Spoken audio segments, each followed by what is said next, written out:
5 November 2025 মধ্যরাতে আমাদেরকে জোরপূর্বক হোস্টেল থেকে ধরে নিয়ে একদম গাড়িতে উঠায় ইমিগ্রেশন পার করে আমাদেরকে ফেরত পাঠানো হয়েছে। সদ্য মালয়েশিয়া ফেরত জামালপুরের নিরঞ্জন। মেডিসিরাম কোম্পানিতে 3 বছরের চুক্তি থাকলেও হঠাৎ ফেরত পাঠানো হয় তাকে।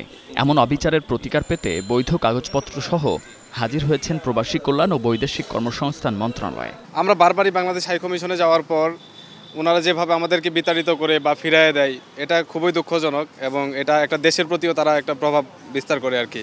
এইভাবে যদি চলতে থাকে তাহলে দেশের অর্থনৈতিক এবং রেমিটেন্সের একটা প্রভাব পড়বে।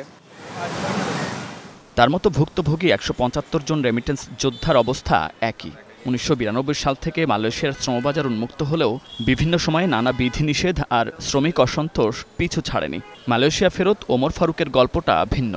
7 মাসের বেতন না দিয়েই কাওয়াকুচি নামে একটি প্রতিষ্ঠান তাকে সহ প্রায় 284 জনকে চাকরিচ্যুত করে, যাদের মধ্যে দেশে ফেরত আসতে বাধ্য হয় 57 জন প্রবাসী। এইটি আবেদন যে আমাদের পুনরায় হয়তোবা প্রবাসের একটা চাকরির ব্যবস্থা করে দেওয়া এবং আমাদের বাকি যে বকেয়াগুলি আছে ওটা আমাদের প্রদান করা। অথচ যেসব দেশ থেকে রেমিটেন্স আসে তার মধ্যে মালয়েশিয়ার বরাবরই শীর্ষ 5-এর মধ্যে, যেখানে গেল 35 বছরে জনশক্তি রপ্তানি হয়েছে 14,59,000। অন্যতম শ্রমবাজার উন্মুক্ত হওয়ার পর থেকেই জড়িয়েছে নানা সিন্ডিকেট আর অনিয়মের বেড়াজালে। ফলে মালয়েশিয়া যেতে সরকার নির্ধারিত মাত্র 79,000 টাকার বিপরীতে একজন কর্মীকে খরচ করতে হয় 6 লাখ টাকা পর্যন্ত।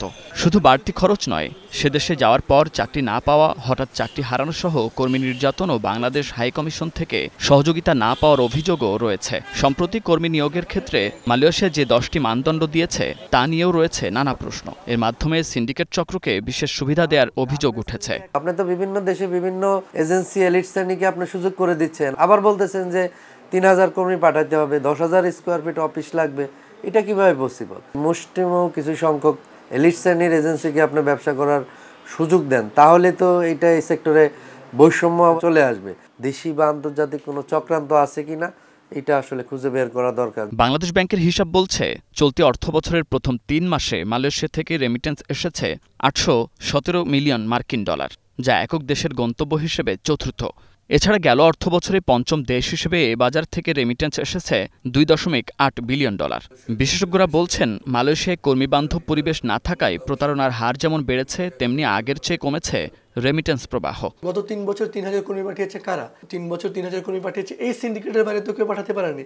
তার মানে আপনার শর্তগুলো দেখলেই মনে হয় যে আবারও যেন সিন্ডিকেটকে পাঠানোর জন্য এই আয়োজন চলছে। যারা অনিয়ম করছে, যাদের কারণে কর্মীরা বিপদে পড়ছে, বারবার যখন আপনি তাদের মাধ্যমে কর্মী নিয়োগ করবেন তখন আসলে এরকম সংকটই হবে।